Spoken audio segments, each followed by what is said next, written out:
Joining me now is Glenn Beck, co-founder of Blaze Media and nationally syndicated radio host of the Glenn Beck program. Glenn Beck, thank you so much for being here. It's an honor to be with you. Thank you. Thanks for inviting me. It's an absolute honor to have you. So I know you're following this mayoral race that just concluded. Zohran Mamdani, New York City's Muslim socialist mayor. You have said that he's a combination of radical leftism and political Islam. Now, I'm with you on the radical leftism. I personally am not getting an Islamist vibe off of him. He's super pro-trans, for example. His mother is Hindu. He, to me, reads like just your garden variety Nepo baby socialist. What am I missing? I hope you're right. I hope you're right. Linda Sarsour has said that CARE was behind a lot of his campaign. And, you're either a leftist, these are her words, you're either a leftist or you're an Islamist, or maybe she didn't say that, you're for Islam or something, but you can't be both.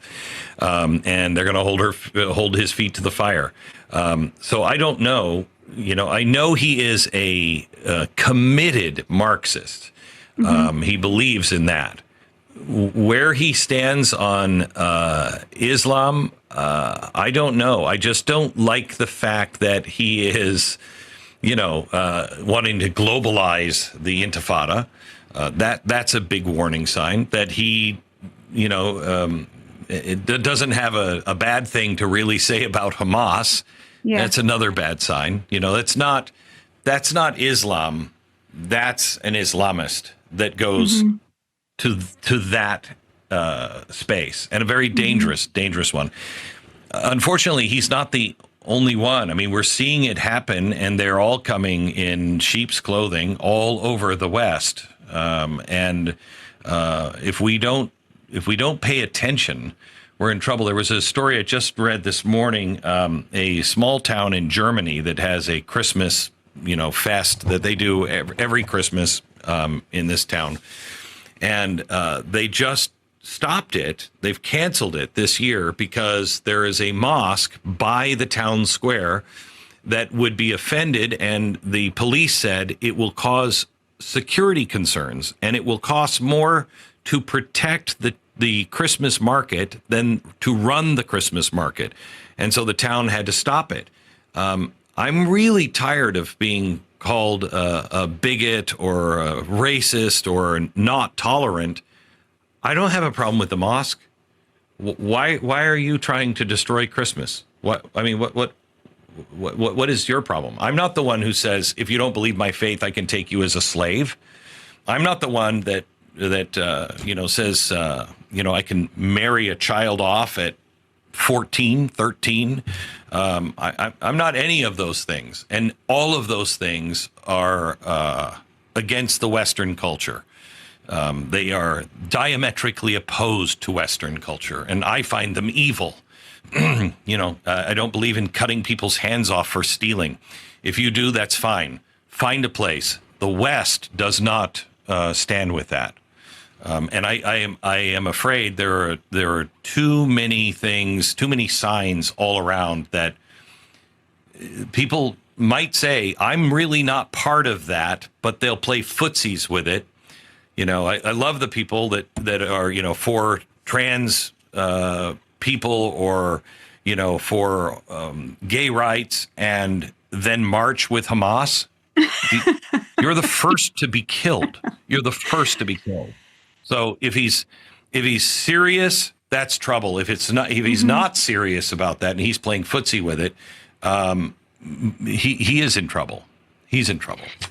Yeah, I think we're really in this moment where people are suddenly realizing that the West is not only worth defending, but in need of defending, the values this country was founded on. I think that's part of the reason that immigration has become the number one issue in the country politically, certainly for the right. But there's another reason, which is the economic piece of it. And I want to play you this clip from Mamdani's victory speech and then make the point and see if you agree with me. So let's have that. Thank you to those so often forgotten by the politics of our city who made this movement their own. I speak of Yemeni bodega owners and Mexican abuelas, Senegalese taxi drivers and Uzbek nurses, Trinidadian line cooks and Ethiopian aunties.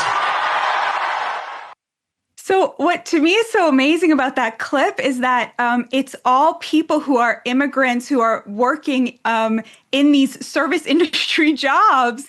And to me, it is so emblematic of what the Democratic Party is right now, which is you have sort of rich, overeducated, white, in most cases, progressives who now have built an economy that depends on a slave caste, often of illegal labor, to do jobs that were once jobs that gave working class Americans a dignified life. What did you make of this clip? I would agree with you on that. I think you left out one part. This upper class, overeducated, white politician or mainstream politician, if you will, as they look, and they rail against the millionaires, and yet they're friends with all the billionaires. I mean, you're getting money from George Soros and Bill Gates and all of the Tides Foundation. And don't talk to me about how you don't like the rich. The rich are calling the shots in your own campaign, in your own life, and I find it reprehensible.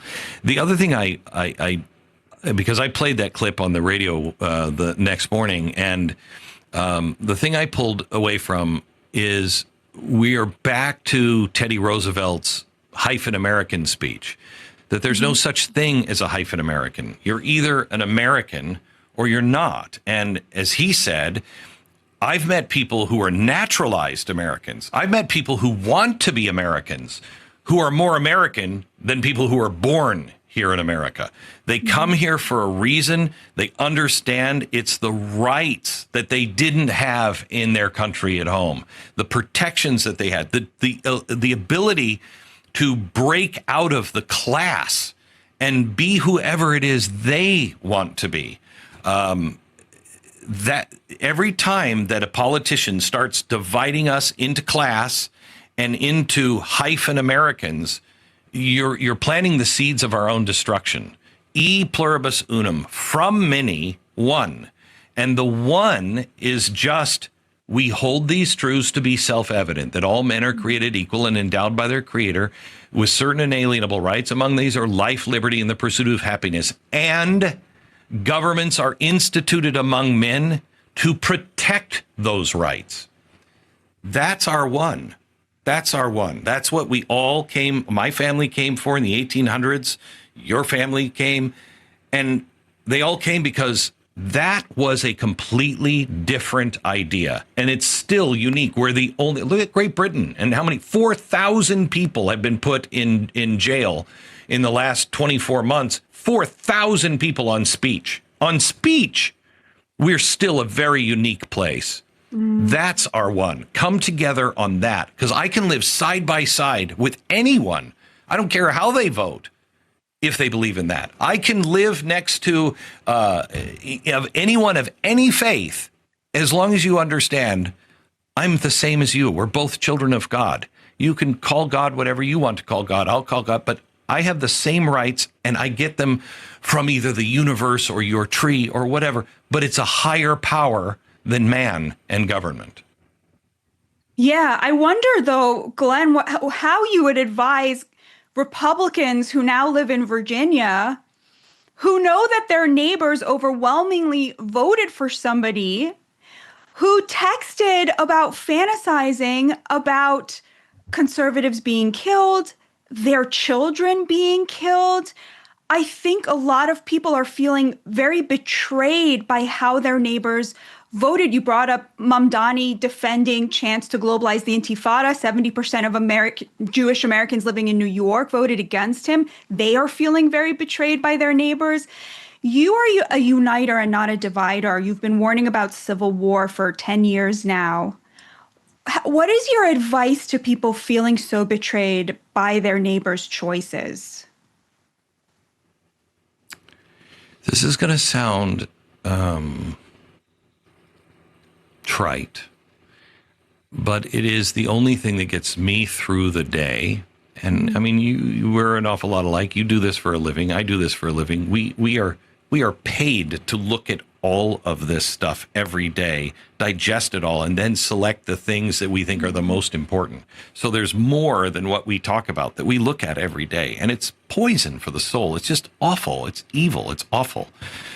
The only thing that gets me through is getting up every day and saying, I know these things are true about God. I know that I'm a child of God. We're all children of God, and he loves us. I know those things are true. He loves us, and he's not neutral in the affairs of man. He has it. Everything else, I'm just going to be grateful for. These are not enemies of ours. These are enemies of his. We have to do everything we can to stay on his side. He's never on our side. If you look at the Civil War, Abraham Lincoln talked about how is it that both sides can claim God? How in their churches can both sides say God's for slavery, God's against slavery? They're both fighting in the same name of the same God. He's not. We have to be humble enough to be on his side. And we've seen, I was very upset after the 2020 election. I didn't think it was a fair election. And I thought, we are doomed. We're doomed. And look what happened. That time gave Donald Trump a season to mature, grow into the president, take a breath and go, okay, what did I just experience? Who are the real enemies? If I had this chance to do it over again for 4 years, what would I do? In that time period where we were all, we're doomed, we're doomed, we're doomed, he was preparing. And if you don't believe that was a miracle, that he turned his head, I mean, I don't think I've ever seen a bigger miracle than that. He turns his head, clips his ear, and he lives. And now look at what we've had in the last 9 months. God's not neutral in these things. We have to do our part. But the worst thing we can do is sow division, sow hatred, sow distrust. We have to be aware of what's happening around us. We can't hide from it, but we can't play into it, or it'll cripple you. It'll cripple you. So speaking of civil wars, there's also a mini one happening on the right now over Nick Fuentes, whether he should be debated with or not, whether his ideas should be given a hearing or not. You have people saying, basically, our enemy, if you're on the right, your enemy is the left. I don't have any enemies on my right. We need to fight the bad guys on the left. And then you have other people saying, actually, no, it's extremely important to police the kooks from our side, people like Fuentes, who's an avowed white nationalist. It's extremely important to insist that we can be American nationalists who are not white nationalists to protect that multiracial coalition that President Trump built, and to say not Fuentes. Where do you fall in terms of those two camps? Well, I don't think he's worth anybody's time, quite honestly, because I don't think he actually believes anything. I think he's from this new culture that says the most outrageous things for attention, and I'm not going to give him any attention. I am very clear on anti-Semitism. I am very clear on who and what we should stand for. I am very clear on fascism, communism, authoritarianism, and the U.S. Constitution. So I don't think he's worth debating, because there's no logic behind any of that. It's rage, et cetera, and I think it's performance art.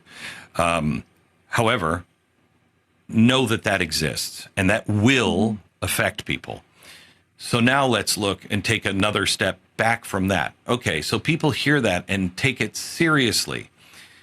It's our job to understand, why are they susceptible to that? Why? How is it that anyone with any sense of logic and decency can fall for that? They've been disenfranchised by something. What is that?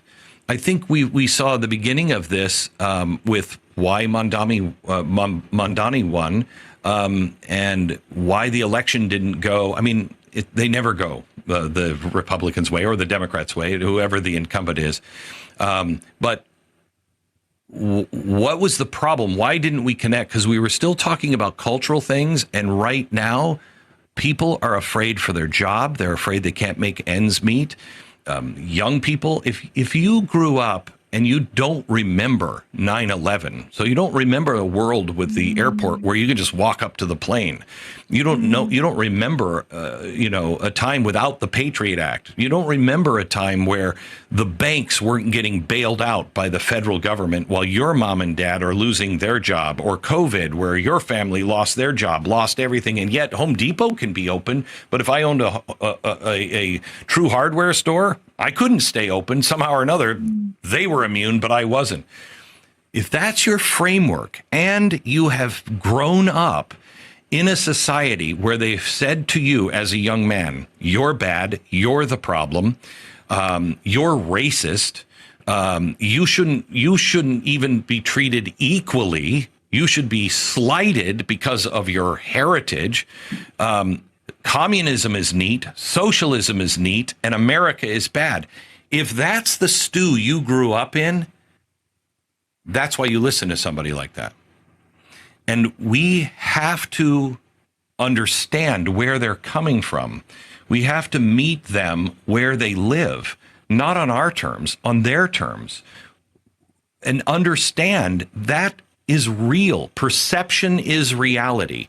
So that's their real reality, that this is the way things are. We must go in and meet them there. If we don't, we're never going to connect with them. We have to listen first. How did you get there? But only engage with people who are honest. If you ask honest questions and you are honest on both sides, that means I will change my mind if you bring up something that I look at and go, wow, I think you're right on that. Then that means I have to change my position. If I'm not willing to change my position, you've brought up something that should have changed my mind, and I recognize that that's a really good point. It should change my mind, but I'm not moving anywhere because I want to win. Then you're not an honest broker. You're not looking for truth. Only engage with those people who are looking for truth, but you'll only find them if you first come to them and say, how did you get there? What are you thinking? Tie those together, because I can't tie that together. It sounds like sense? what you're saying is, that if you tell young men for a decade that they're the problem, they're toxic, they're poisonous, their whiteness is a sin, and their gender is violence, they're going to start to believe you at some point. Yes. I think that's and then you bring really them into smart. school. And you bring them into school and you say, hey, play by the rules. They watch their parents play by the rules, but they got screwed by the banks and everybody else.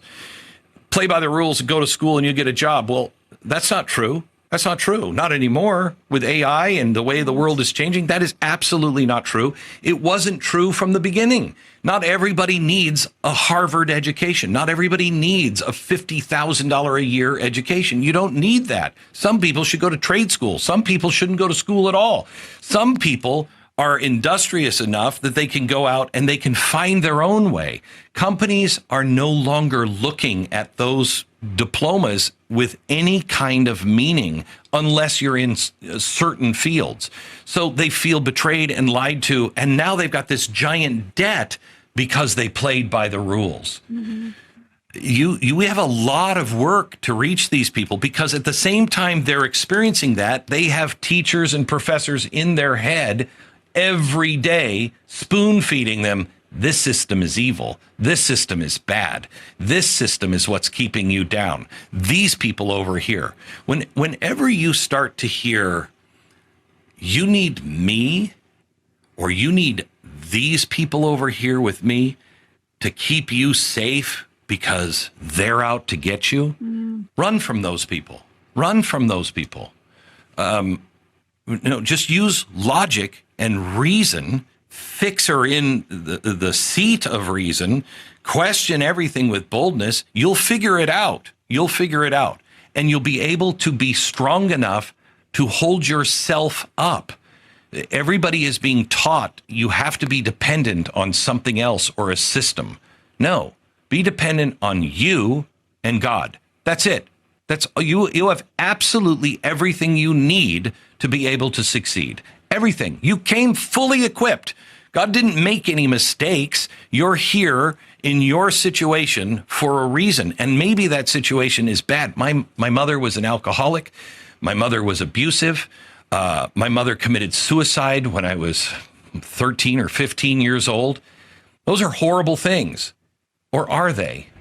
Because those things, when I grew up enough to understand, wait a minute, I could carry that around as a giant cross, or I could look at those things and say, yeah, but if that didn't happen, I wouldn't have this understanding, or I wouldn't have moved from this place to this place, or I wouldn't be the same person that understands when somebody is suicidal. I can understand them and relate to them and be able to help them. There's no such thing as bad unless you define it as bad, unless you carry it around and say, I'm just so screwed. Anybody who tries to tell you, keep stirring that anger, get away from them, get away from them.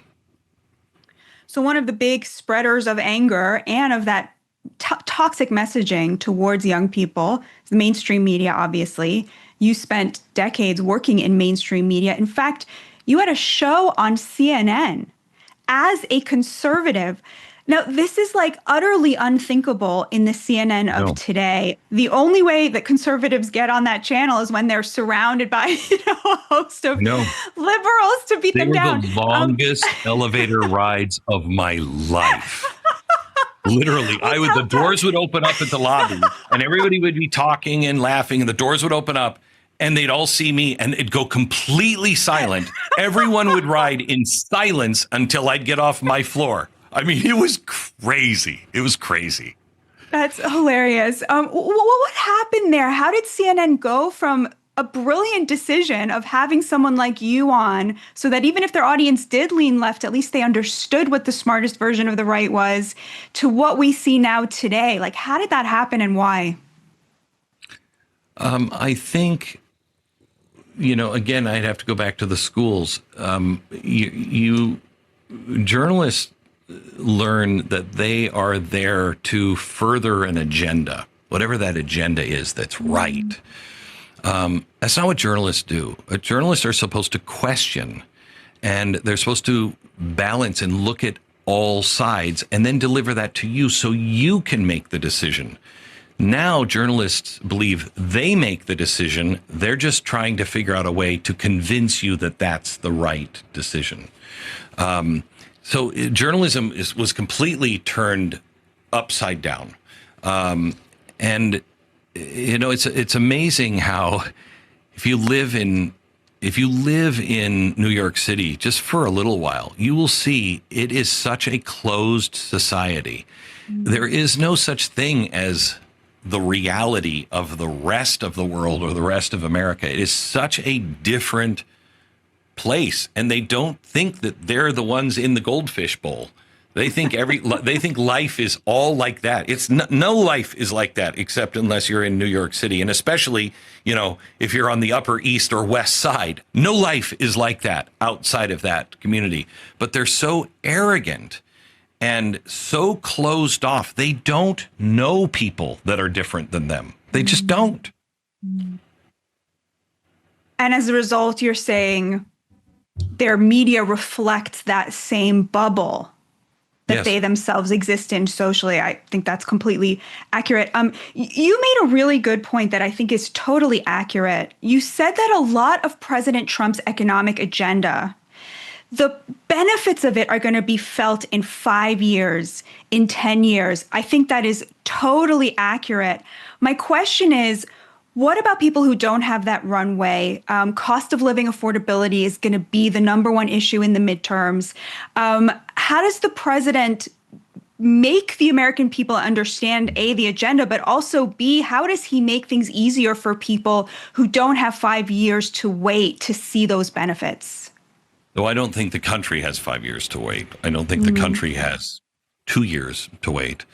And this is my advice to the president. He does not need my advice, but if I were giving advice to the president, I would say, look at what happened, in this last election.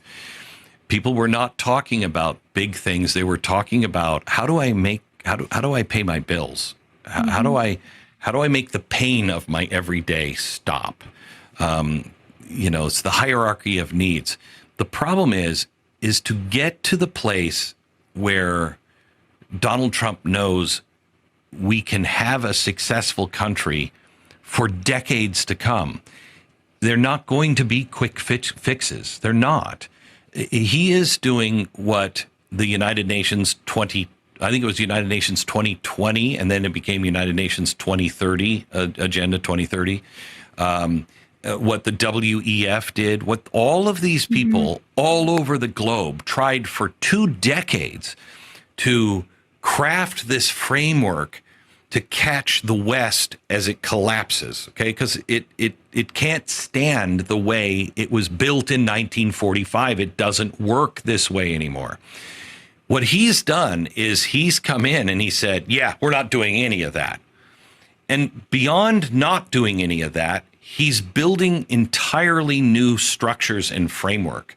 And so everything that you see, every bit of negotiation overseas, all of the negotiation with the tech companies and everything else, and bringing an onshoring things here in America, that's long-term strategy. That is the only chance we have of survival. The problem that we have is he's got to find some ways to reach down to the lowest level and help them so they can hold on a little longer and buy into this hope. That's going to be extraordinarily difficult. But also it falls to the American people to understand. And I don't know how you're going to get that. I think it's 60%, 57% of the American people cannot read past a 6th grade level. So I don't know how you explain things to people who can't read past a 6th grade level. I don't know how to explain things to people who are so apathetic or so convinced that they are right that they will not listen to anyone else. But we as people have a responsibility to look beyond my pain and my day, and it's really hard, and my lifetime. It's our responsibility to say, what does this mean in 10 years, in 20 years? When you have kids, you begin to do that. When you have grandkids, you really do that. It's why I'm so concerned about Sharia law and Islamism all over the West. If we don't fight this with our mouths now, our kids and grandkids will have to fight it with machetes and bullets in the future. I'd rather fight it with my mouth and my spine now by standing up. We have a responsibility to say, this is going to hurt, but I see the vision, and please help me as much as you can because I really want to be there, but I'd like to survive, but I see the vision, and this is the right thing. Choose the right path. It's not going to be the easy one. And I don't know if America can do that. I don't know. Finally, I wanted to play you a video that I found while I was preparing for this interview. Let's have that. Thank you, everybody. More importantly, we have Glenn Beck here, everybody.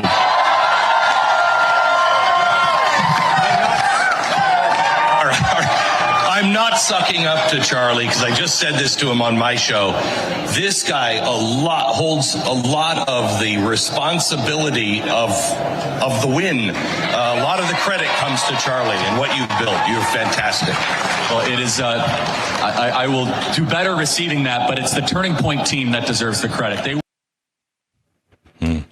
So that was, an amazing I man. assume, the last time you saw Charlie. It was right after the election. What's it like watching that back now? A couple of things.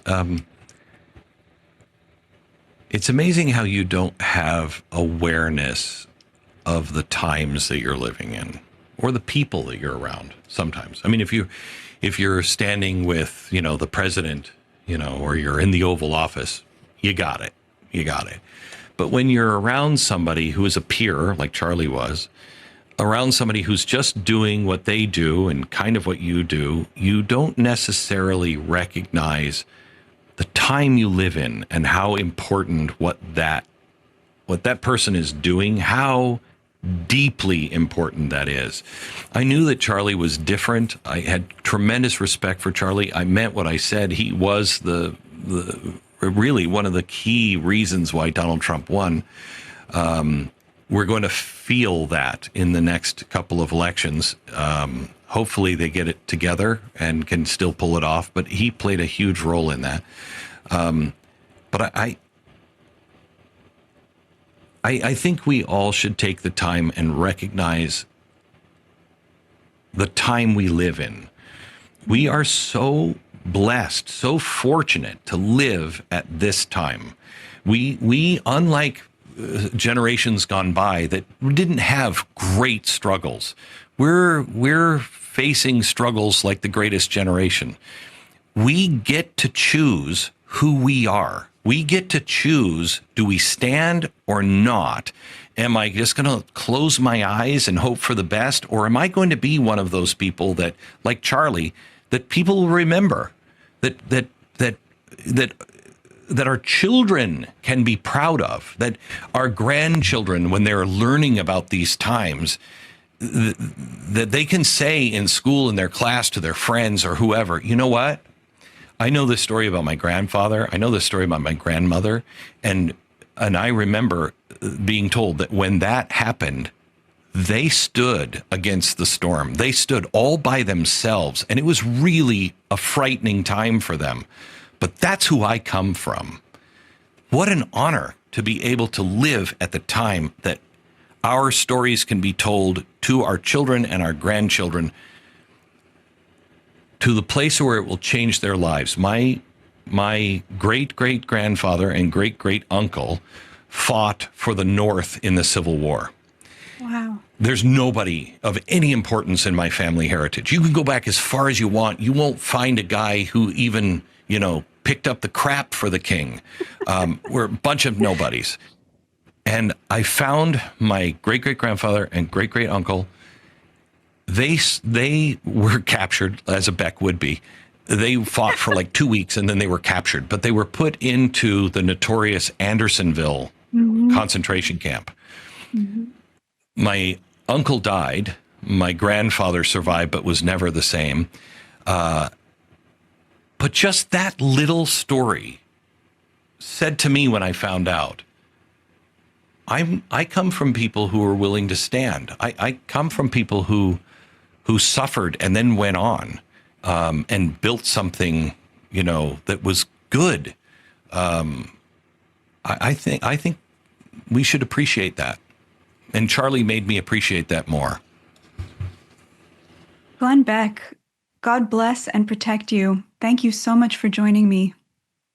It's an honor. Anytime. Thank you so much. Chris Cuomo here. Welcome to NewsNation. My brothers and sisters, this is where right and left come to try to be reasonable. Now, that is a far cry from our politics, which is now a full-blown battle of the fringes. I'm calling it MAGA versus mega. What is mega? I'll explain. But the headline is the Democrats won a lot of key races, right? Last night, Democrats won in New York City, New Jersey, Virginia, California, and a lot of other states. The real question, though, for me, is not who won, but what won. MAGA seems to have a mirror image. The pendulum has swung. MAGA is in power. MAGA must own a disappointing status quo. So the outrage always comes from the outside. That's now the left. And it's bigger, it's angrier, and it's deeper than we saw with MAGA. And I argue to you, just as unlikely to make changes that are better for the majority of us. New York City was a metaphor for this movement.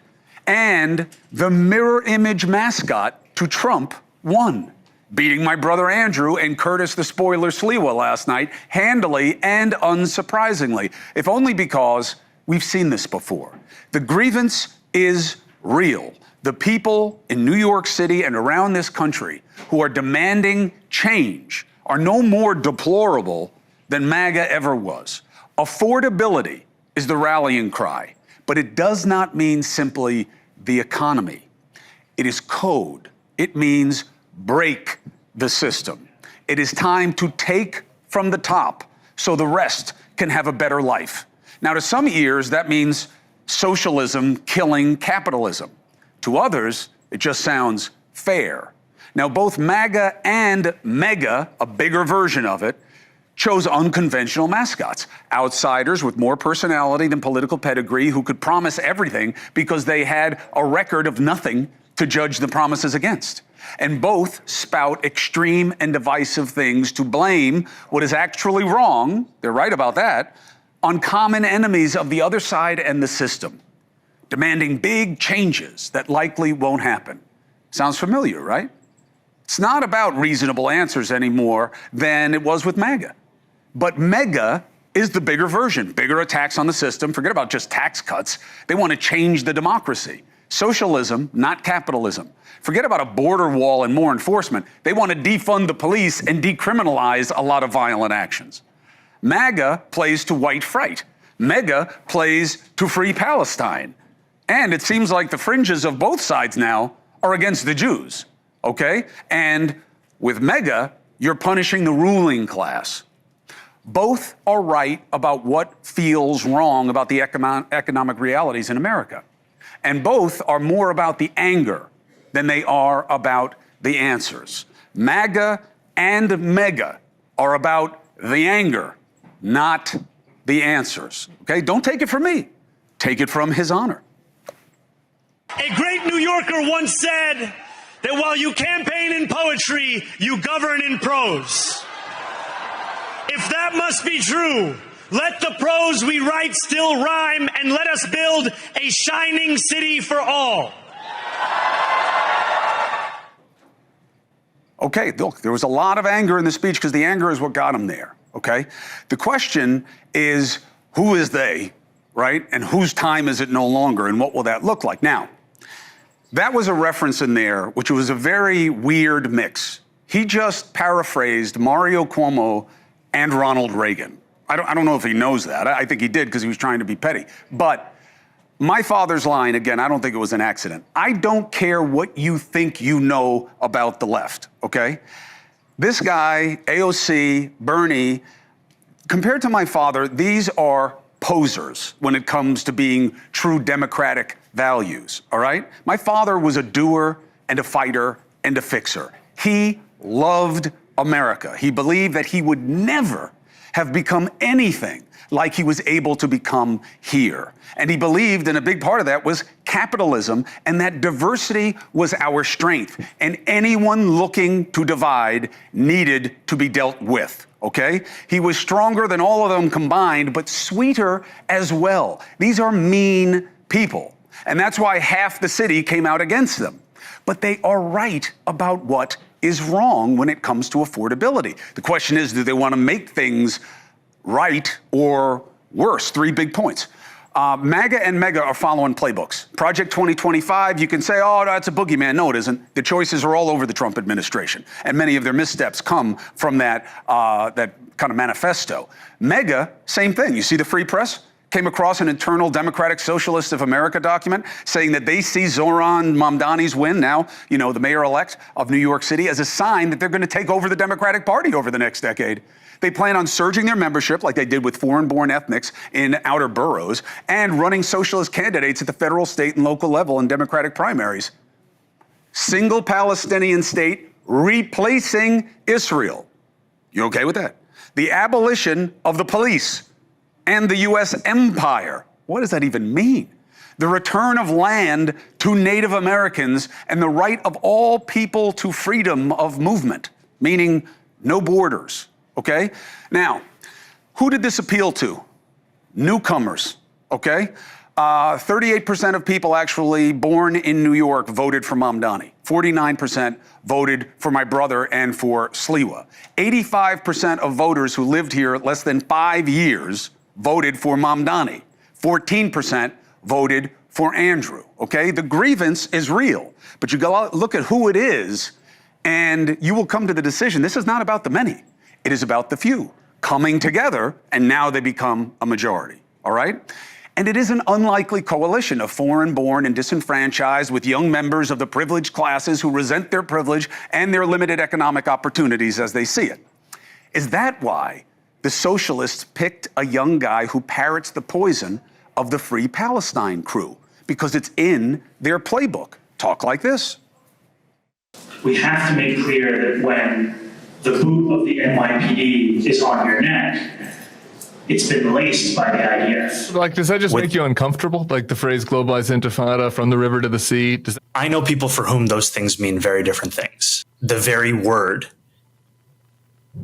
has been used by the Holocaust Museum when translating the Warsaw Ghetto Uprising.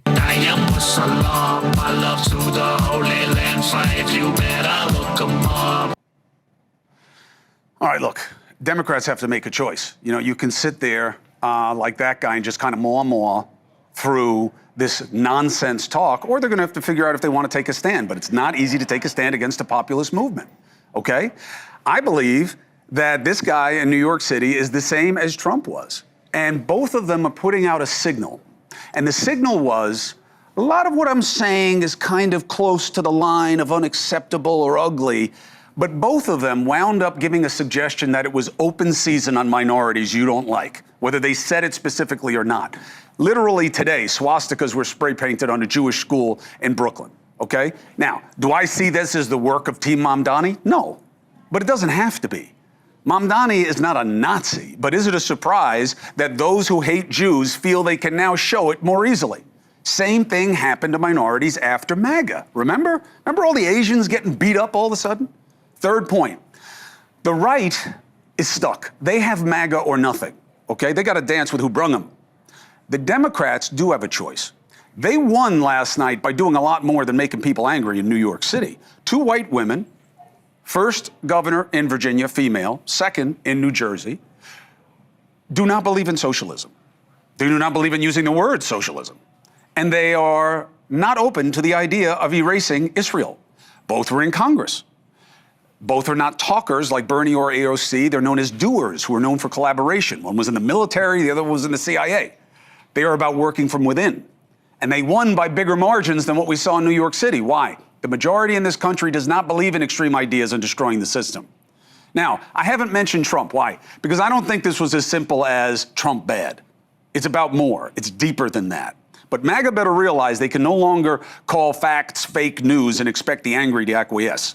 Prices are not down. Tariffs and ICE takedowns were not a magic pill. Trump claimed today that gas prices are at a 20-year low thanks to him, and that he can expect them to go to $2 a gallon. He might as well said 2 cents. Gas prices are at the same place they were last year on average.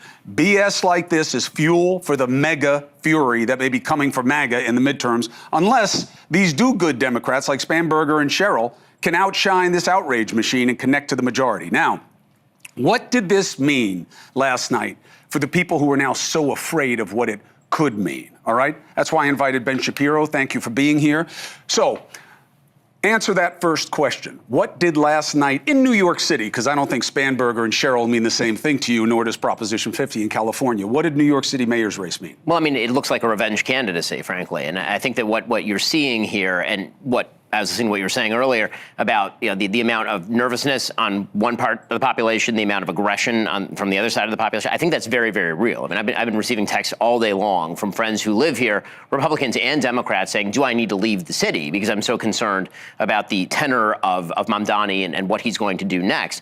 Now, honestly, the best hope for Mamdani is that the city council stopped him from doing many of the things that he wants to do, because if he were actually able to implement many of his plans, it would make him more unpopular. But I think that, as you say, it was an outrage candidacy. I think that because everybody is now in the business of humoring people's outrage and then telling them that only if they are given outsized power will that outrage be alleviated in some way.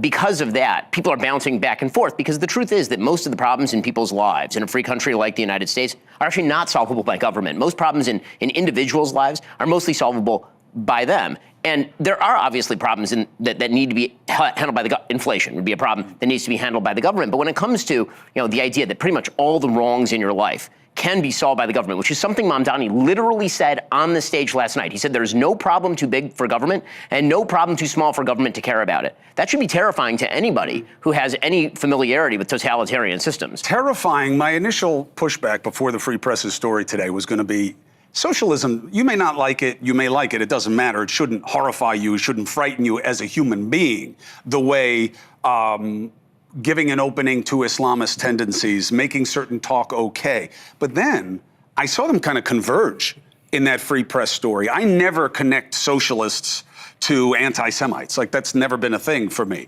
But within this same playbook, they talk about the issue. Well, Is that new? Well, I don't think it is. I think that the sort of coalition that's formed around it is new, meaning that the sort of radical racialist coalition that's been built up, segmenting populations and by ethnicity, and then combining that with this socialist anti-capitalism movement. What that really is a grievance movement. It's a movement that says that there is a superstructure that has been holding you down. And Mamdani literally said this last night, and that you need to rise up and destroy that system. And that is terrifying because, as you say, the entire basis of a workable American politics is that if you work within the systems, then you will be able to effectuate change. And as we have actually given more and more power to governments, whether we're talking local governments or national governments, and those problems don't get solved, you have one of two solutions. One is to say maybe we should take the power away from the government and people should actually be left alone more. The other is to say, no, it's just the wrong people in charge and they need even more power in order to effectuate their will and fix all of your problems. And I think that right now it feels like a race to the bottom between a wide variety of characters, none of whom are saying the thing that no one wants to hear, which is government cannot actually solve all your problems. In many cases, government actually accentuates your problems. And what we really need is a culture of personal responsibility and a culture in which people actually make better decisions. All right, speaking of better decisions, the Jews. 1 in 3. This always goes well when right? The Jews. You people. Yeah. The vote of 1 in 3 Jews for Mamdani. How do you explain that?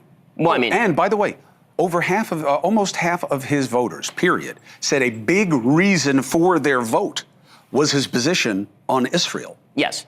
Which is weird in a New York City election period, even though, you do have a bigger population of Jews than you do anywhere else in the country, but it doesn't usually dominate our politics. But 1 in 3 Jews voting for Mamdani? I mean, to really understand those sorts of polling numbers, you have to understand the breakdown inside the Jewish community. The Orthodox and conservative Jewish communities voted overwhelmingly for your brother. Overwhelmingly. It was really, unaffiliated Jews, people who go to synagogue relatively infrequently, who sort of enjoy social justice politics at their local Reform or Reconstructionist synagogue, who voted in favor of Mamdani. And I think one of the things that when we talk about Jews as an ethnicity versus, say, as a religious community, it's easy to obscure who exactly is voting for what. If you're talking about an atheist who happens to be ethnically Jewish voting for Zohran Mamdani, that shouldn't be a particular shock. I'd be a little more shocked if people like me who wear yarmulkes started showing up en masse and voting for Zohran Mamdani, but I can guarantee you that probably 99.8% of that population went for your brother. That's an interesting distinction. I appreciate that. I didn't see it that way. It's actually comforting. But the last point is, Ben, don't take this so seriously. They were demonizing this guy. You see how he's smiling all the time. It's just talk. Globalize the Intifada. He says it means different things to different people. He's got to be respectful of his own background, but he's not one of those guys. He's not the Brotherhood. I mean, very difficult for me to believe that when he was literally asked on national television whether Hamas should disarm, a position currently held, by the way, not just by the Israelis, by the American government, the Egyptian government, the Saudi government, the UAE government, the government of Bahrain, and the government of Qatar, by the way. And he refused to answer that question. That was the sole question about the Middle East, apparently, about which he holds no opinion whatsoever. But he does have an opinion about arresting the sitting prime minister of the state of Israel, who, like him or hate him, he has no right to actually arrest on American soil. Mamdani is, I think, driven by this particular issue. It's why he got into politics in the first place, as a college member of Students for Justice in Palestine. It has been an animating issue for him forever. I would be shocked if it doesn't remain a core issue for him moving forward. And obviously, if you're Jewish living in the city and you're already worried about elevated rates of crime against you, which has been happening now for several years, I think that, let's put it this way, every Jew that I know in the city of New York feels significantly less safe today under a Mamdani administration than they do under Eric Adams or they would have under your brother. But where are they safe? Because on the left fringe, you've got what we're seeing in New York City. On the right fringe, you got your former brothers there, and sisters, Candace Owens and Tucker Carlson, that are rabidly anti-Semitic. What is going on here? So, I think that one thing that ought to be noted here is that Mamdani was just elected mayor of New York. The people who you're talking about, who I'm speaking out very, very loudly against right now, that they actually do not have a foothold in elected office. There may be a couple of members of Congress who I think are sort of aligned with them, but the idea of a major national politician who's mirroring that agenda, that seems really outsized. Right now, President Trump obviously not anti-Semitic. I think the vice president is anti-Semitic. I don't think that the Speaker of the House, who spoke out against Tucker Carlson, and the Senate Majority Leader, both of whom spoke out against this, are anti-Semitic or even want to be associated with that kind of content. You're talking about commentators. You're not talking about elected officials. And so while I am deeply concerned about this, very, very so much so that I spoke out extensively about it this week and will continue to do so, I think that that's still a step removed from where the Democratic Party is, where it's become part and parcel of a large part of the progressive base elevating somebody like Zohran Mamdani. That was a feature, not a bug of his campaign. I think everyone outside of New York watching that race saw Mamdani say these insane things about the Middle East, about Israel, and they thought, how can he win in spite of that? And they missed the point that he won. Especially here. And they missed the point that he won because of that. Yeah. One of the other perceptions that people miss is the fact that New York City is just as Muslim as it is Jewish. Right? 11% of the population here is Muslim, 11% of the population here is Jewish. And so the idea that he won, the Jewish city, again, then it's the Muslim city too. And will become increasingly so. Ben Shapiro, appreciate you being here. You're always welcome to have the conversation. I would just say this, though. Who am I talking to? I'm talking to somebody who's known from the digital realm, just like these other commentators. You guys have a lot of power. I'm not downplaying it. That's all I'm saying. I'm fighting it. All right. Thank you very much. Thanks. All right, so let's take a quick break, 4 minutes and 30 seconds. Now, you heard the concern, okay? That is legitimate concern. It's shared by a lot of people not named Shapiro, all right? However, a lot of people excited about this. And in fact, one of the leaders of the Democratic Party, and I believe a rising star in their ranks, thinks what's happening is great for the party. Congressman Ro Khanna is excited, and he wants you to know why. Next.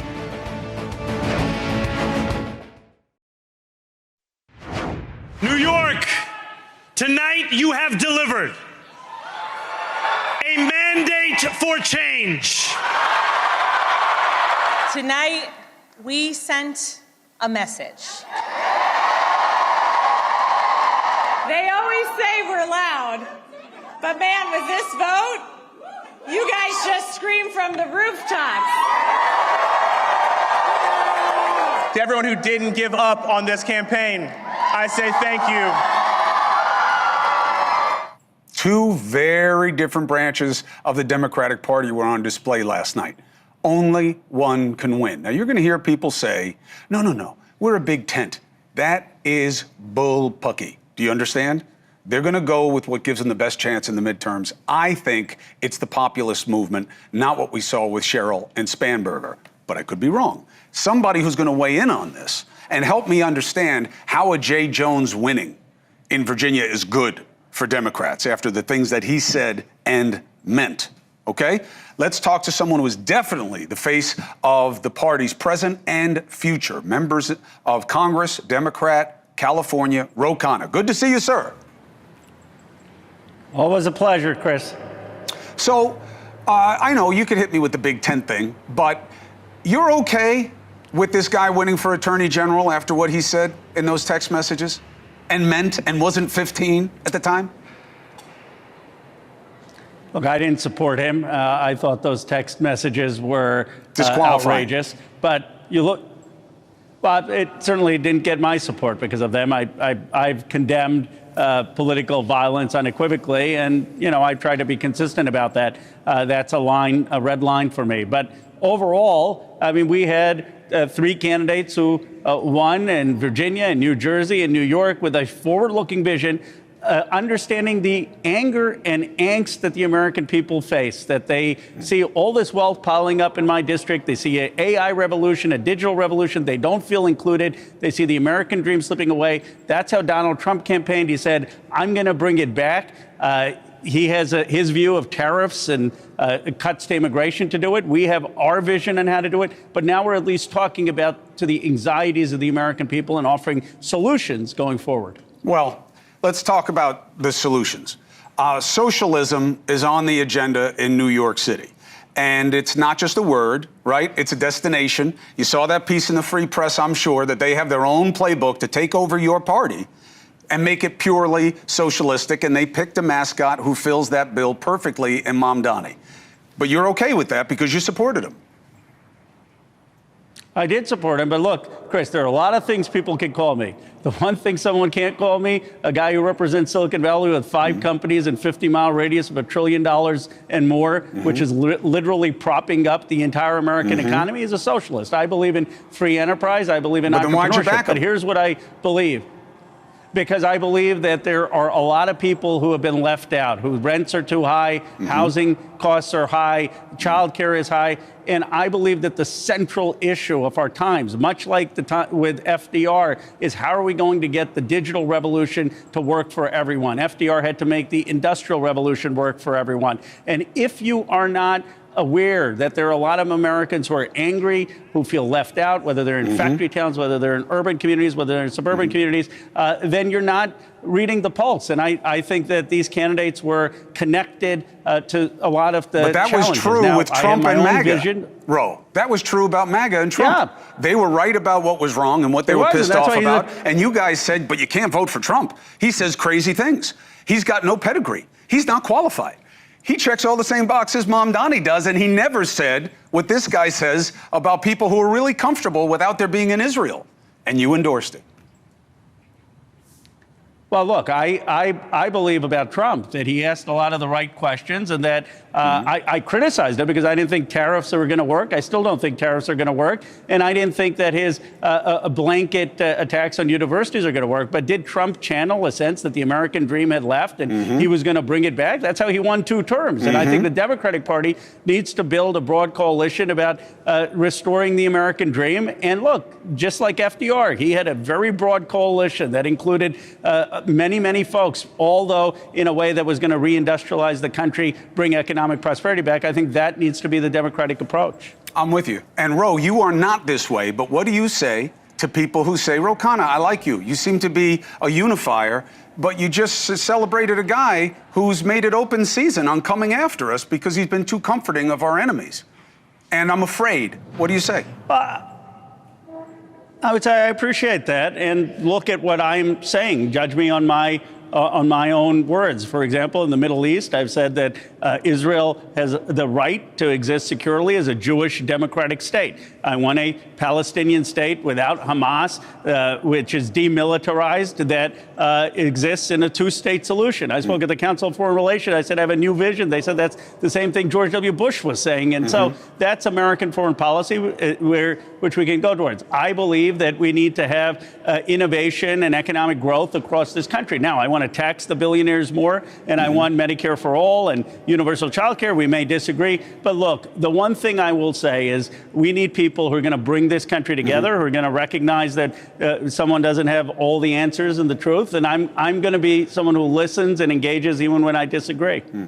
And I love that about you, Ro. And it doesn't matter if I like your choices or you like mine. I'm always here for the conversation, and I wish you well. Congressman Ro Khanna, thank you for coming on to make the case. Appreciate it. Thank you. But tell your boy not to mix Reagan with my father again when he's putting the lines together. He's got to know better than that. You know my admiration for your father. But you're living it. He's one of my favorite politicians. But you're living it. You believe the same. You believe the same things. Ro, be well. Take care of yourself. All right. President Trump's claim that he has the ultimate authority to impose tariffs. Listen, I don't buy it. Okay. Now, was this Supreme Court asking questions today that suggest they might? Yeah. Were the lawyers for the government able to convince them that, hey, if the Congress isn't saying anything about it, neither should you. Shame on Congress, by the way, but the supreme legal minds giving us a sense of where we are. Next.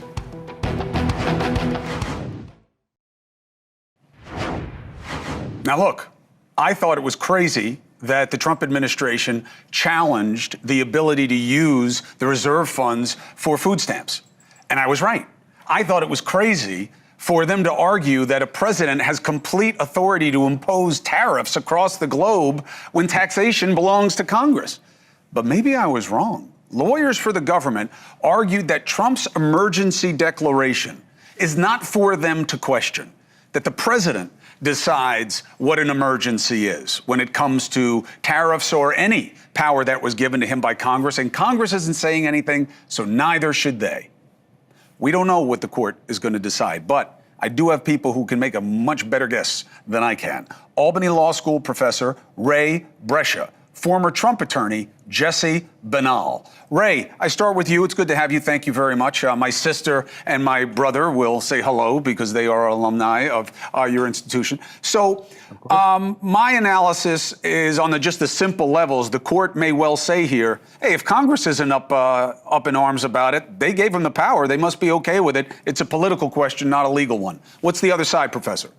Well, I don't think there's going to be any issue about political question. I was surprised to hear that the justices really didn't talk that much about emergency powers.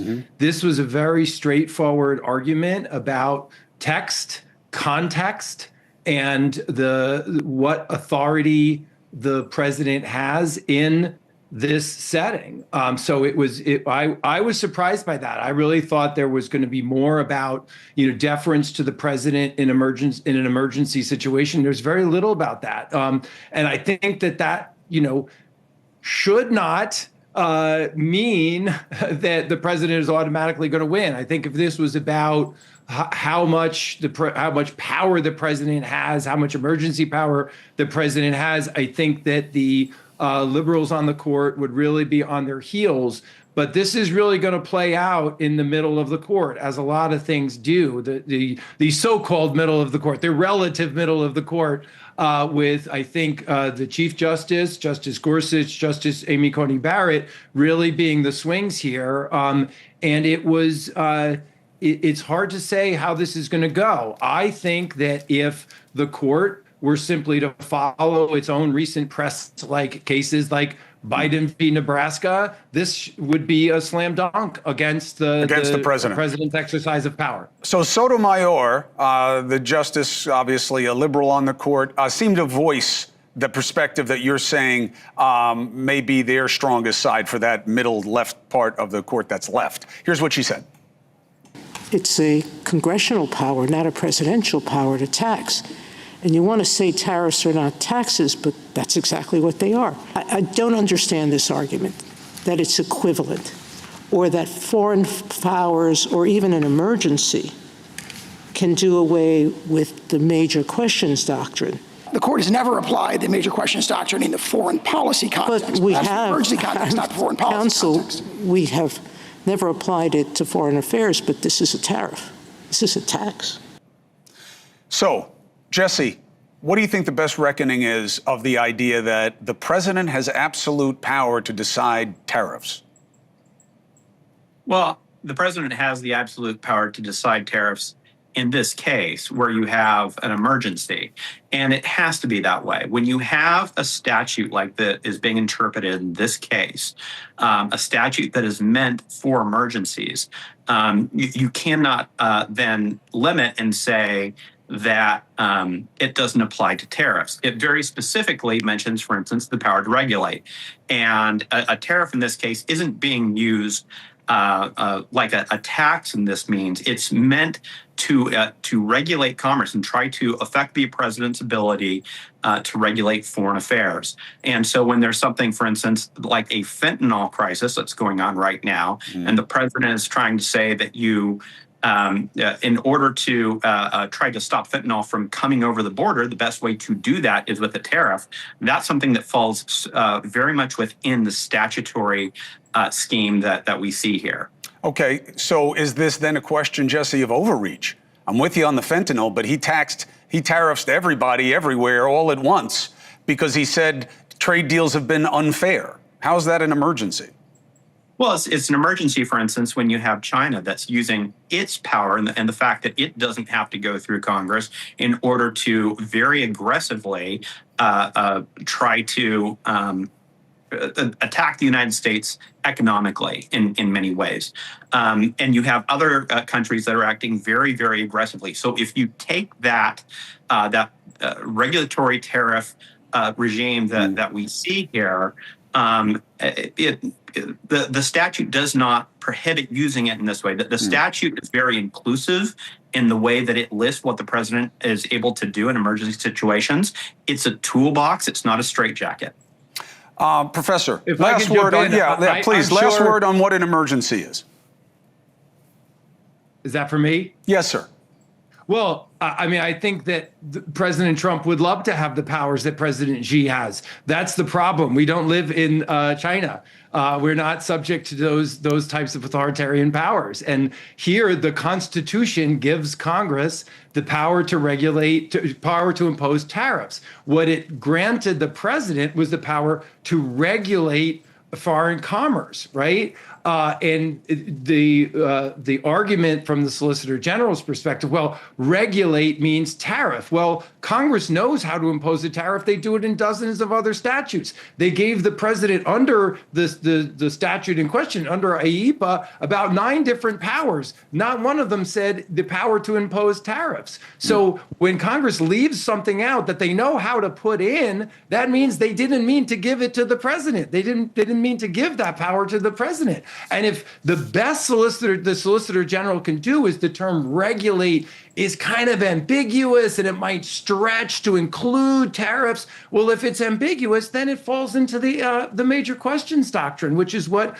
the Chief Justice was asking about. And I'm not surprised at that. He wrote the Biden v. Nebraska decision on the student loan forgiveness case. And there he said, when the statute says you can modify something, that doesn't mean that you can suspend it or forgive it. Right. So regulate doesn't mean impose tariffs. And I think that it's going to be a very interesting result, no matter what happens. Let me jump. Hopefully they'll put it out sooner rather than later, guys, because we need it to be decided. They can't take their time like they like to and wait for us to forget about it.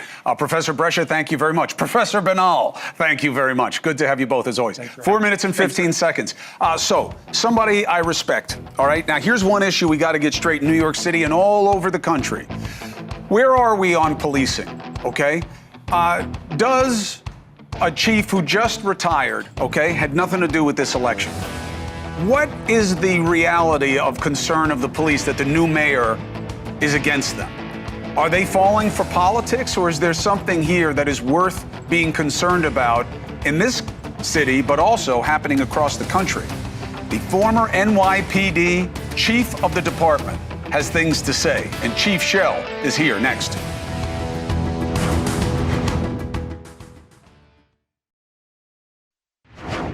Safety and justice will go hand in hand as we work with police officers to reduce crime and create a department of community safety that tackles the mental health crisis and homelessness crises head on. Okay, sounds pretty good. All right, now, the mayor-elect also said he supported defunding the police, called them anti-gay, racist, and a threat to public safety. He said in his acceptance speech that he now wants to work with the police, though, as you just heard. So should we just take his word now? Different time, different position. Let's ask the man who just stepped down as NYPD Chief of Department, John Chell. Now, very important, Chief. Good to see you. Yep. Thank you for your service. Did not retire because of the election. You were going to retire anyway. Yes, I was leaving anyway. Just to keep you clean on that. So, here, you just said what you want to hear. All good. Well, I'm a firm believer that your DNA is your DNA. You are who you are. So congratulations to him last night. Great campaign. You ran a great campaign. But now the speech last night kind of switched gears on us, a different person. So that's why I say your DNA is your DNA. Now let's get to the rhetoric. You just showed what he said about the police department. He apologized for that, but we're not wicked and corrupt amongst other things. He aligned himself with the Democratic Socialists of America. Their platform is real out there. Basically, as public safety, do away with prisons and the cops are bad. So he aligns with that. Now look at what he wants to do crime-wise. Oh, I didn't say I didn't want to do it misdemeanors, low-level crime. Okay, well, yeah, explain that. I didn't say get rid of prostitution, but let's decriminalize it. Let's empty Rikers Island. Let's keep staffing the way it is. Now, follow that. So if we could lose almost 4,000 cops in January. So are you saying you'll go down to 30,000 cops, but your community action teams will replace some of those services? That sounds great, but let's see it in action. So your rhetoric is your rhetoric, and the one backbreaker will be the Civilian Complaint Review Board. Why? Because that sounds good to a lot of people. Get the communities involved. Right. So you make a complaint against a cop. You have these young investigators that do not like the police department to begin with. Okay. But the final adjudication lies with the police commissioner now. If you put it in their hands, cops will not stay to jeopardize their job. Because the police commissioner says, well, you know, I know you want them terminated, but I see it differently. We'll render punishment this way. But if you leave it up to them, no cop over 20 years that remotely goes out in the street is going to take that chance for their pension, their family, and their lives.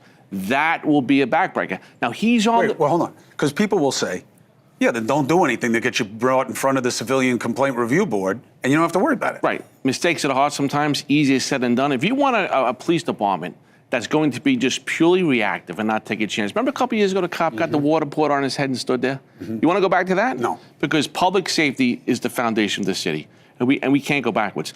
Now, we went through bail reform and all that crazy stuff. We kind of got it back. We're fighting. I don't know if we can come back a second time. We're already down cops. He does not want to hire more cops. You got to really listen real carefully what he says. The brothers and sisters have had lots of politicians who they don't like and who are not good for them. Why is this any different? Because his rhetoric in terms of he doesn't want to hire more cops, his rhetoric against us, we never had an elected official come in and say what he said about us. Now, he apologized. Okay, fine. But the CCRB thing, that is really scary for the rank and file and people want to come on the job. And we're already having a retention problem. We did a good job recruiting this year. What's going to happen now? The cop's out of a contract. Do you think he's going to pay them a great contract? No. I don't think he is. But it remains to be seen.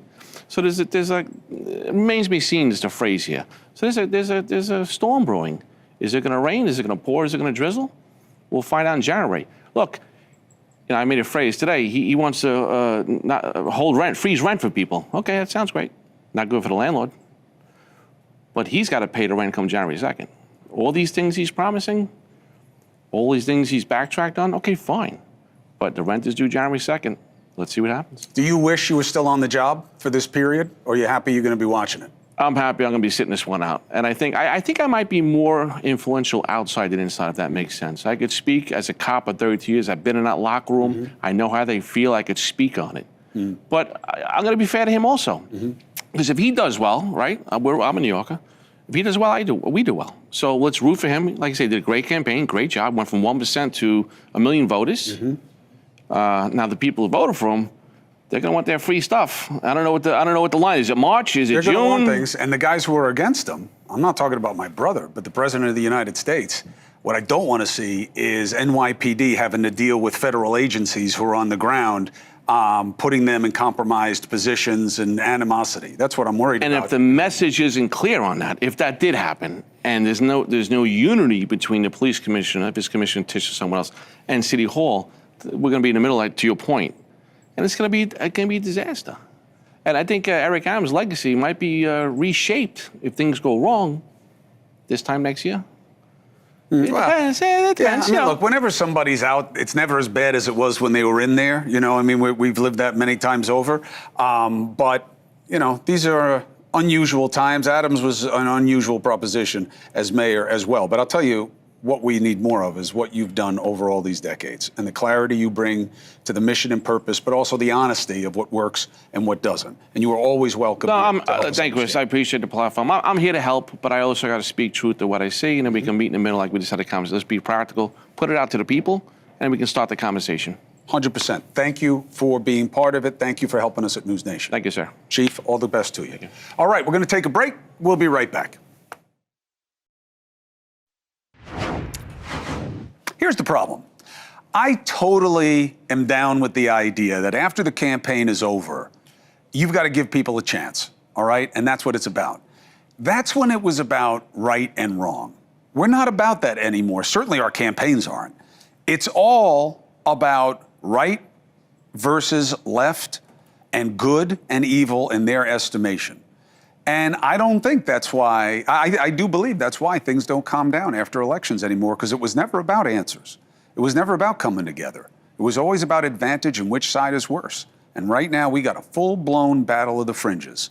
And you better hold on to your seats. Now, The good news is NewsNation will keep digging into it as only we can and have the conversation with both sides. Conversation is the cure, and Leland Vittert was prove that to you right now. You are stealing my not left versus right, right versus wrong line, repurposing it and making it better. I took it from you, and I wish I could have taken your mustache instead, an ability to grow one. We still have to deal with this all of November, don't we? Yes. Okay. All right. Well, just so long as we and the viewers are clear. Good to see you, my friend. If there's one key takeaway from the 2024 election, it is that the Democratic Party has lost its way with new and young voters. And new research published in the New York Times suggests this problem has been years in the making. There are 30 states in America that allow voters to register with a political party, and Democrats lost ground to Republicans in every single one of them between 2020 and 2024. While Republicans picked up registered voters in key states like Pennsylvania, Arizona, and Florida, Democrats lost them in Nevada, North Carolina, and beyond. All told, 4.5 million voters shifted red, and most of them were young people. Now, whole books have and will be written on what caused this migration. Some will blame it on President Biden's cognitive decline, some on the cost of living. Others will blame it on years of so-called woke policies and messaging. Many of those young, newly registered Republican voters were kids during the years of peak woke and became de facto guinea pigs for its most ideological indulgences. Apparently, many did not enjoy the experience. While strident progressivism may have fallen out of favor everywhere in wide swaths of the country, left-leaning enclaves still remain. Take New York City, for example. A lot of the city did see a slight shift Republican last November, but the city is still overwhelmingly blue. Or maybe it's pink. Democratic primary voters there just chose a socialist for their candidate for mayor. Zohran Mamdani's policies are so far left that New York's most influential Democrats, like Senator Chuck Schumer, Governor Kathy Hochul, Minority Leader Hakeem Jeffries, still have refused to formally endorse him. And considering the trends we just mentioned, you can't blame them.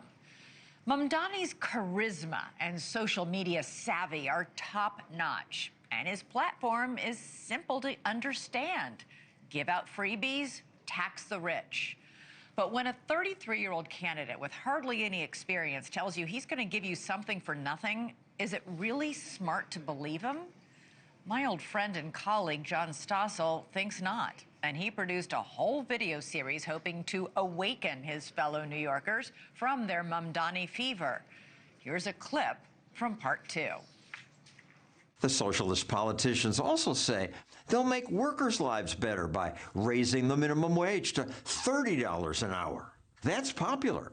Last year, California's fast food workers celebrated the new $20 minimum wage. 18,000 fast food jobs vanished, while other states added jobs. Freeze the rent! Activists like that.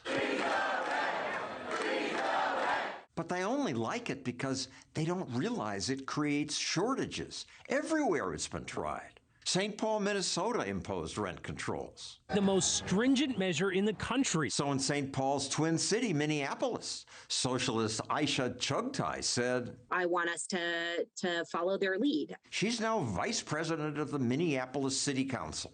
But when I interviewed her, she didn't even know that rent controls stopped most apartment building in St. Paul. Builders still build in Minneapolis. Building permits were up 65%. But in St. Paul, they're down 60% because of rent control.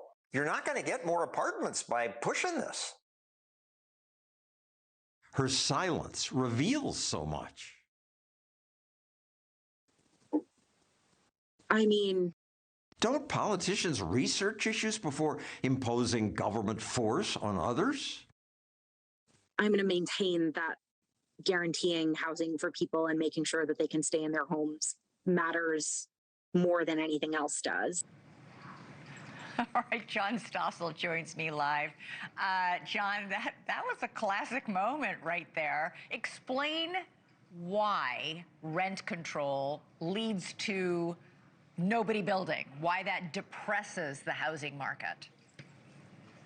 You can't fight supply and demand. If he has a lot of places he could build, and he's taking risks. And if in Minneapolis he knows he won't be able to raise the rent as costs go up, why build there? He'll build someplace else.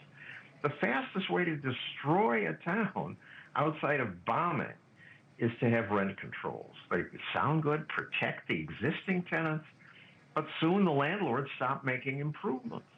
And the people living in their nice, big rent-controlled apartments never move. So you don't have the normal market dynamism where young couples move into gradually larger apartments and old people move out.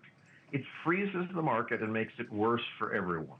And it also makes the units themselves, the buildings themselves, run down because landlords don't have the funds to keep them up, to keep them safe, to keep them up to snuff. Or incentive, because why renovate it if they can't charge more for the renovation? So I noticed in your clip you included those rallies where everybody's chanting, freeze the rent. I remember, I live in New York City, seeing those Mamdani commercials play relentlessly, nonstop. I'm going to freeze the rent, And we saw at the end of that long pause with the council member in Minneapolis who wants to copy the St. Paul policy, even though the St. Paul policy tanked St. Paul.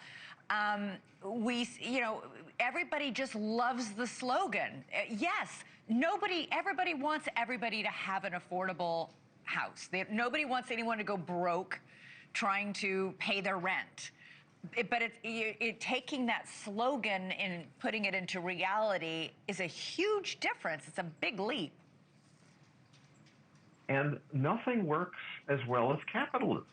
People don't like it, but you can't fight the market. Supply and demand is what has improved our lives. So, New York City, polls show Mamdani continues to run away with this race so far. He's leading all the other. Bets give him 81%. Yeah. I don't trust the polls. Polls are garbage, but the betting is much more accurate. He's the 83% actually, as of an hour ago, favorite. Okay, so he's practically a shoo-in at this point. But John, New York City is not a city full of dunces. There are people who have very, big educations in this city. Why is nobody wondering why this doesn't add up? I mean, don't a lot of people know that you're going to kill incentive by freezing rents, that you can't give everybody free bus rides and without expecting the subway system to completely collapse, or that if you raise minimum wage like California did, businesses will just close down or lay people off? Also, California hurt itself with 20. He's talking $30 an hour. Right. We're like what? That's. I would say most people don't know this. I mean, we New Yorkers may be especially dumb. A lot of young people with these Ivy League educations just believe in these progressive ideas. Oh, his heart is in the right place. He wants to help people. And they just haven't paid attention to how these policies have always failed. Yeah, I think also his very slick, very sophisticated social media campaign has helped with that generation as well. Although, as we just said in the lead-in to you, John, more young Americans are registering Republican than Democrat across the country. Not in New York City. and I should also say, he's not a shoo-in. I mean, 80% means there's still a 20% chance he won't win. We'll see. How are you sleeping at night, John? You're getting ready to move out of New York City if he gets elected? I'm not worried. There's a limit to how much politicians can hurt us. Fortunately, most of life is outside politics. It's our families, our friends. It's also governed by well beyond the mayor. We'll do okay in New York City. And despite what the media tell you, life's pretty good in New York City. It is pretty good. All right, John, great to see you. Thanks so much. What did this mean last night for the people who are now so afraid of what it could mean? All right? That's why I invited Ben Shapiro. Thank you for being here. So, answer that first question. What did last night in New York City, because I don't think Spanberger and Sherrill mean the same thing to you, nor does Proposition 50 in California. What did New York City mayor's race mean? Well, I mean, it looks like a revenge candidacy, frankly. And I think that what you're seeing here and what I was listening to what you were saying earlier about the amount of nervousness on one part of the population, the amount of aggression from the other side of the population. I think that's very, very real. I mean, I've been receiving texts all day long from friends who live here, Republicans and Democrats, saying, do I need to leave the city because I'm so concerned about the tenor of Mamdani and what he's going to do next. Now, honestly, the best hope for Mamdani is that the city council stopped him from doing many of the things that he wants to do, because if he were actually able to implement many of his plans, it would make him more unpopular. But I think that, as you say, it was an outrage candidacy. I think that because everybody is now in the business of humoring people's outrage and then telling them that only if they are given outsized power will that outrage be alleviated in some way. Because of that, people are bouncing back and forth, because the truth is that most of the problems in people's lives in a free country like the United States are actually not solvable by government. Most problems in individuals' lives are mostly solvable by them. And there are obviously problems that need to be handled by inflation would be a problem that needs to be handled by the government. But when it comes to the idea that pretty much all the wrongs in your life can be solved by the government, which is something Mamdani literally said on the stage last night. He said there's no problem too big for government and no problem too small for government to care about it. That should be terrifying to anybody who has any familiarity with totalitarian systems. Terrifying. My initial pushback before the Free Press's story today was going to be, socialism, you may not like it, you may like it, it doesn't matter. It shouldn't horrify you, it shouldn't frighten you as a human being the way giving an opening to Islamist tendencies, making certain talk okay. But then I saw them kind of converge in that Free Press story. I never connect socialists to anti-Semites. Like, that's never been a thing for me. But within this same playbook, they talk about the issue. Well, Is that new? I don't think it is. I think that the sort of coalition that's formed around it is new, meaning that the sort of radical racialist coalition that's been built up, segmenting populations and by ethnicity, and then combining that with this socialist anti-capitalism movement. What that really is a grievance movement. It's a movement that says that there is a superstructure that has been holding you down. And Mamdani literally said this last night, and that you need to rise up and destroy that system. And that is terrifying because, as you say, the entire basis of a workable American politics is that if you work within the systems, then you will be able to effectuate change. And as we have actually given more and more power to governments, whether we're talking local governments or national governments, and those problems don't get solved, you have one of two solutions. One is to say maybe we should take the power away from the government and people should actually be left alone more. The other is to say, no, it's just the wrong people in charge and they need even more power in order to effectuate their will and fix all of your problems. And I think that right now it feels like a race to the bottom between a wide variety of characters, none of whom are saying the thing that no one wants to hear, which is government cannot actually solve all your problems. In many cases, government actually accentuates your problems. And what we really need is a culture of personal responsibility and a culture in which people actually make better decisions. All right, speaking of better decisions, the Jews. 1 in 3. This always goes well when right? The Jews. You people. Yeah. The vote of 1 in 3 Jews for Mamdani. How do you explain that? Well, I mean, and by the way, over half of, almost half of his voters, period, said a big reason for their vote was his position on Israel. Yes. Which is weird in a New York City election period, even though, you do have a bigger population of Jews than you do anywhere else in the country, but it doesn't usually dominate our politics. But 1 in 3 Jews voting for Mamdani? I mean, to really understand those sorts of polling numbers, you have to understand the breakdown inside the Jewish community. The Orthodox and conservative Jewish communities voted overwhelmingly for your brother. Overwhelmingly. It was really, unaffiliated Jews, people who go to synagogue relatively infrequently, who sort of enjoy social justice politics at their local Reform or Reconstructionist synagogue, who voted in favor of Mamdani. And I think one of the things that when we talk about Jews as an ethnicity versus, say, as a religious community, it's easy to obscure who exactly is voting for what. If you're talking about an atheist who happens to be ethnically Jewish voting for Zohran Mamdani, that shouldn't be a particular shock. I'd be a little more shocked if people like me who wear yarmulkes started showing up en masse and voting for Zohran Mamdani, but I can guarantee you that probably 99.8% of that population went for your brother. That's an interesting distinction. I appreciate that. I didn't see it that way. It's actually comforting. But the last point is, Ben, don't take this so seriously. They were demonizing this guy. You see how he's smiling all the time. It's just talk. Globalize the Intifada. He says it means different things to different people. He's got to be respectful of his own background, but he's not one of those guys. He's not the Brotherhood. I mean, very difficult for me to believe that when he was literally asked on national television whether Hamas should disarm, a position currently held, by the way, not just by the Israelis, by the American government, the Egyptian government, the Saudi government, the UAE government, the government of Bahrain, and the government of Qatar, by the way. And he refused to answer that question. That was the sole question about the Middle East, apparently, about which he holds no opinion whatsoever. But he does have an opinion about arresting the sitting prime minister of the state of Israel, who, like him or hate him, he has no right to actually arrest on American soil. You know, Mamdani is, I think, driven by this particular issue. It's why he got into politics in the first place. As a college member of Students for Justice in Palestine, it has been an animating issue for him forever. I would be shocked if it doesn't remain a core issue for him moving forward. And obviously, if you're Jewish living in the city and you're already worried about elevated rates of crime against you, which has been happening now for several years, I think that, let's put it this way, every Jew that I know in the city of New York feels significantly less safe today under a Mamdani administration than they do under Eric Adams or they would have under your brother. But where are they safe? Because on the left fringe, you've got what we're seeing in New York City. On the right fringe, you got your former brothers there, you know, and sisters, Candace Owens and Tucker Carlson, that are rabidly anti-Semitic. What is going on here? So, I mean, I think that one thing that ought to be noted here is that Mamdani was just elected mayor of New York. The people who you're talking about, who I'm speaking out very, very loudly against right now, that they actually do not have a foothold in elected office. There may be a couple of members of Congress who I think are sort of aligned with them, but the idea of a major national politician who's mirroring that agenda, that seems really outsized.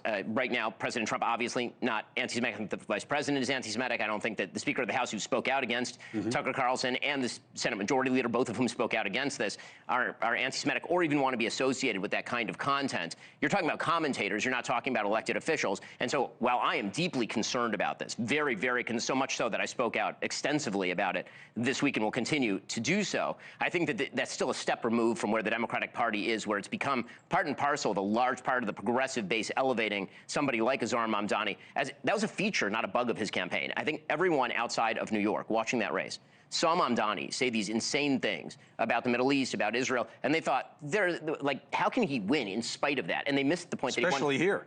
And they missed the point that he won because of that. I think one of the other perceptions that people miss is the fact that New York City is just as Muslim as it is Jewish. Right? 11% of the population here is Muslim, 11% of the population here is Jewish. And so the idea that he won, like, you know, the Jewish city, I mean, again, then it's the Muslim city too. And will become increasingly so. Ben Shapiro, appreciate you being here. You're always welcome to have the conversation. I would just say this, though.